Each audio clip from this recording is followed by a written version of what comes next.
And being a local fellow is a huge advantage for us too. There's plenty of solar companies around that can come and go from Sydney or Melbourne or Brisbane or wherever.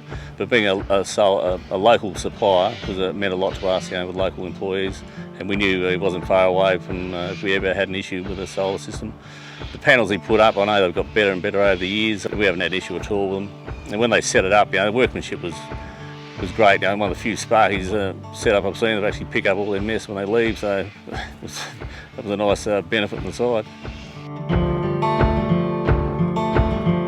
I think it comes down to longevity, basically. We don't want to be mucking around. We're out in the bush here, we don't want to be mucking around with things failing on, so I always tend to look for better quality machinery and suppliers. So it was a no-brainer for us. We'd rather buy something that we know is going to have a better lifespan.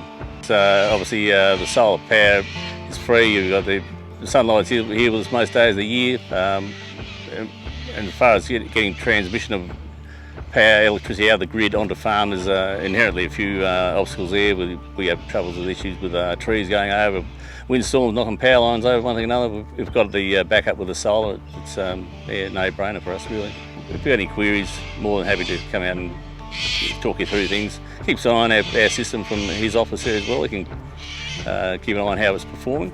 I don't always pick local, but in this case, yes, by all means, I'd rather have a local do the job. Yeah.